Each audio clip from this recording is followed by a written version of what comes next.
तो आज का क्लास का जो टॉपिक रहेगा वो लाइट सेक्शन के ऊपर रहेगा। किसके ऊपर? लाइट सेक्शन के ऊपर। आज हम लोग लाइट सेक्शन को बहुत ही डीपली देखेंगे। इसका मतलब ये है कि लाइट आईसी का पूरा हम लोग कनेक्शन देखेंगे। 6 लेग का लाइट आईसी और 12 वोल्ट का लाइट आईसी।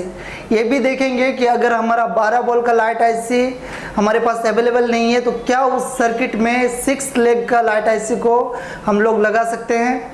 और एक 6 लेग लाइट आईसी का एक हमारे पास मदरबोर्ड आया और उसमें ना लाइट आईसी है, ना डायोड है, ना हमारे पास कॉइल है, कुछ भी जो है उस मदरबोर्ड में नहीं है। तो उस वैसे कंडीशन में फ़ोन को हम कैसे बनाएंगे? बना तभी सकते हैं जब हमारे पास आईसी का नॉलेज रहेगा तभी। क्या मान लीजिए एक फ़ोन आया, उसका लाइट आईसी भी नहीं है, डायोड भी नहीं है, कॉइल भी नहीं है, ऊपर से जिस जगह में बैठेगा वो प्रिंट भी नहीं है। प्रिंट भी क्या है? पूरा ख़त्म है। तो आप मान लो मास्किंग करके बैठा होगे तो आपको कम से कम मालूम तो होना चाहिए कि ये आईसी का इनपुट कहाँ से होगा, आउटपुट कहाँ से होगा, स्विचिंग वोल्टेज कहाँ पे बनेगा, इनेबल का लाइन कौन सा है, ये सारा चीज़ को देखेंगे। तो सबसे पहले हम लोग समझते हैं ये 6 लेग का लाइट आईसी को। इसका मैं 6 लेग बना देता हूँ पहले।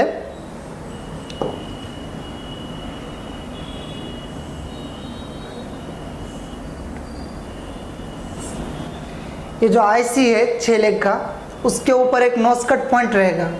वो जहाँ से नोज कट पॉइंट है वो वाला पिन क्या है? नंबर 1 है। उसके बाद number 2, number 3, number 4, number 5, number 6। अब कोई भी आईसी को चलने के लिए क्या चाहिए? पावर, वोल्टेज चाहिए। तो हमारा ये लाइट आईसी को चलने के लिए क्या चाहिए? वोल्टेज चाहिए। तो इसको वोल्टेज देगा कौन? BPH power. तो ये चार्जिंग आईसी से जो बीपीएच आउट होता है वही बीपीएच आएगा हमारा, और लाइट आईसी का लेग नंबर 6 में पावर क्या हो जाएगा? इन हो जाएगा। तो ये जो 6 नंबर लेग है ये क्या है? वी इन का लेग है, वोल्टेज इन का लेग है। ये क्या है? वोल्टेज इन का लेग है। आपके पास 6 लेग का लाइट आईसी आएगा और अगर आपको कन्फ्यूजन है कि मैं किस में वोल्टेज इनपुट करूं, बीपीएच किस में डालूं, तो वो हमारा हमेशा 6 नंबर लेग में क्या होगा? वोल्टेज इन होगा। उसके बाद यही बीपीएच जो है आगे जाके कॉइल के थ्रू हमारा 4 नंबर लेग में जाएगा।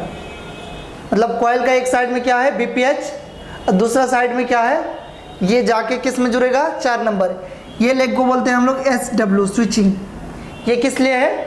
स्विचिंग के लिए है।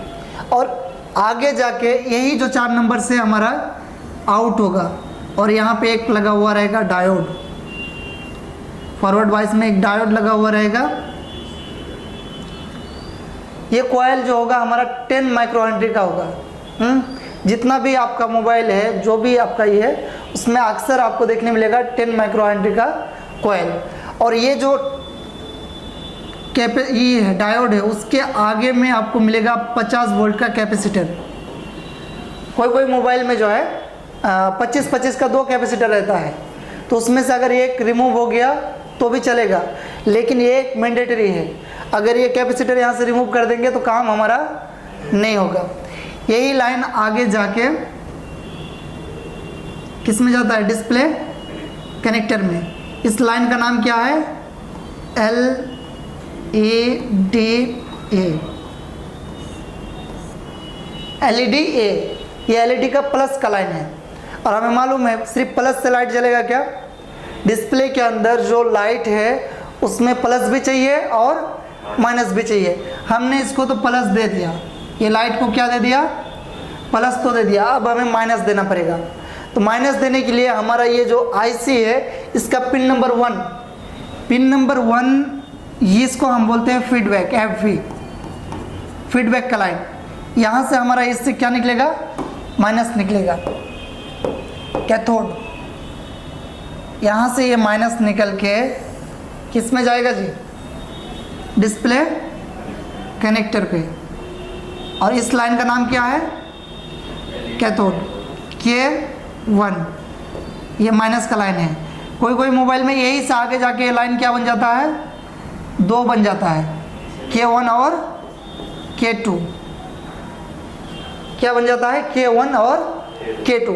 अब हमारा लाइट को दोनों पावर मिल गया, पॉजिटिव एंड नेगेटिव। ये जो कॉइल है जब आप इसमें वोल्टेज इन करेंगे, इसमें कौन सा पावर इन हुआ, VPH।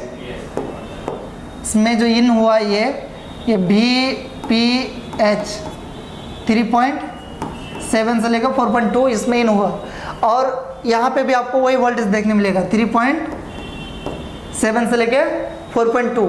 लेकिन जब ये IC एक्टिव होगा और स्विचिंग स्टार्ट होगा तो कॉइल के इस साइड में कितना वोल्टेज देखने मिलेगा, 16 से लेके 50 वोल्ट, 40 वोल्ट, 30 वोल्ट देखने आपको मिलेगा। कब, जब ये IC एक्टिव होगा तब। तो क्या हमारा सर्किट अभी कंप्लीट हुआ, नहीं हुआ। क्यों, क्योंकि हमारा अभी IC में तो हम इनपुट वोल्टेज दे दिए, तो IC में इनपुट देने से IC चालू हो जाएगा क्या, नहीं। जब तक इसको हम इनेबल नहीं करेंगे, इसको हम ऑन नहीं करेंगे, ये IC काम नहीं करेगा। लेकिन ये कैथोड का लाइन अभी भी कंप्लीट नहीं हुआ है। यहाँ पे हमारा एक रेजिस्टर रहेगा ग्राउंड से, पुल अप रेजिस्टर ग्राउंड से रहेगा 10 ओम का रेजिस्टर। कितना ओम का, 10 ओम का रेजिस्टर रहेगा। ये रेजिस्टर क्या काम करेगा, ये रेजिस्टर को अगर हम रिमूव कर देते हैं, मान लो कि 10 ओम का रेजिस्टर तो ऐसे बजर बजता है, अगर आप बोलो कि रेजिस्टर हटा देते हैं सर, उसको जंपर कर देते हैं, शॉर्ट कर देते हैं, वैसे भी शॉर्ट है। अभी अगर हम ग्राउंड से, यहाँ से ग्राउंड में एक तार दे वायर देंगे, मल्टीमीटर का एक वायर यहाँ पे देंगे तो शॉर्ट दिखाएगा कि नहीं, बजर बजेगा। तो अगर हम रेजिस्टर को हटा के जंपर मार देंगे तो प्रॉब्लम क्या आएगा, लाइट तो आपका जल जाएगा लेकिन ब्राइटनेस अप डाउन नहीं होगा, फुल रोशनी रहेगा हमेशा, उससे आपका आंख में प्रॉब्लम होगा, रोशनी अप डाउन क्या हो जाएगा, काम नहीं करेगा। अभी भी हमारा सर्किट क्या हुआ, कंप्लीट नहीं हुआ है। IC को सिर्फ हमने पॉजिटिव दिया है, नेगेटिव नहीं दिया है, तो नेगेटिव ये हमारा 3 नंबर लेग जो है ये क्या होगा, ग्राउंड होगा, G एंड D ग्राउंड। बाकी जो ये 2 नंबर लेग है ये NC है, मतलब नॉट कनेक्टेड, ये बोर्ड से कनेक्टेड नहीं रहता है। कोई मोबाइल में जो है आपका एक कैपेसिटर ग्राउंड के साथ रह के वो कनेक्ट होता है, लेकिन अगर आप उसको कनेक्ट भी नहीं करोगे तो भी आपका लाइट जल जाएगा। अब क्या है, इसमें क्या चीज़ का कमी है बताओ। मैंने इसको चलने के लिए वोल्टेज भी दे दिया, इससे आउटपुट भी ओके कर दिया, कैथोड का 2 लाइन भी मैंने इसमें जोड़ दिया। अब इसमें हमारा कमी है इनेबल का लाइन। कौन सा लाइन, इनेबल का लाइन, CABC का लाइन या फिर PWM, इसको हम कर देते हैं। ये लाइन भी हमारा कहाँ जाएगा, यहाँ से लेके ये जाएगा डिस्प्ले कनेक्टर पे। इसको कौन सा लाइन बोलते हैं, CABC या फिर इनेबल का लाइन बोलते हैं या फिर PWM। इसको अलग अलग चिपसेट में अलग अलग नाम बोलते हैं। इस लाइन में 1.8 वोल्टेज आएगा इनेबल के लिए। ये कहाँ से, ये आएगा CPU की तरफ से। अब बोलोगे सर CPU की तरफ से आएगा तो ये तो कनेक्टर में जा रहा है क्या, ये असल में जो है ना CPU की तरफ से आके डिस्प्ले के होते हुए फिर ये रिटर्न आता है।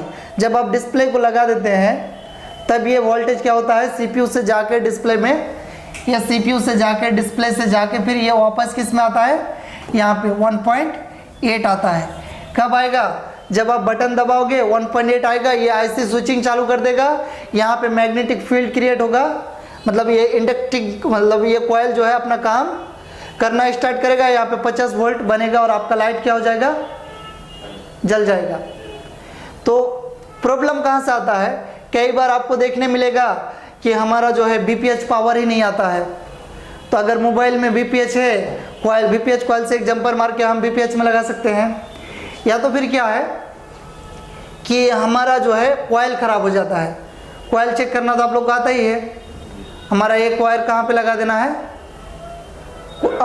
इनपुट में, एक वायर आउटपुट में डाल देना है।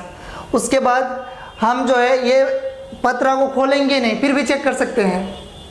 डिस्प्ले जो कनेक्टर है, इस कनेक्टर में जब भी हम बैटरी डालेंगे कितना वोल्टेज आएगा, 3.7 वोल्टेज आ जाएगा। किस में, ये वाला लाइन में। हमारा ये सर्किट पूरा कंप्लीट हो गया। तो प्रॉब्लम हमारा एक ये आता है कि हमारा BPH इनपुट ही नहीं जाता है IC में, तो IC कैसे एक्टिव होगा। दूसरा प्रॉब्लम क्या है कि कॉइल सही नहीं है, कॉइल सही नहीं है तो स्विचिंग नहीं होगा। उसके बाद तीसरा प्रॉब्लम क्या है हमारा, CABC का लाइन में इनेबल का वोल्टेज ही नहीं आता है तो IC एक्टिव नहीं होगा। तो अब आप बताइए क्या आप लाइट सेक्शन को रिपेयर कर सकते हैं? रिपेयर कर सकते हैं। ये चैप्टर नंबर 1 था। अब चैप्टर नंबर 2 में हम लोग समझेंगे 12 वोल्ट का लाइट आईसी को, और देखेंगे कि अगर हमारे पास 12 वोल्ट का लाइट आईसी अवेलेबल नहीं है तो इस आईसी को वहाँ पे कैसे लगाएंगे कि हमारा लाइट डिस्प्ले में आ जाए, और प्रैक्टिकली आपको करके दिखाएंगे हम। तो आज का वीडियो को यहीं से ख़त्म करते हैं।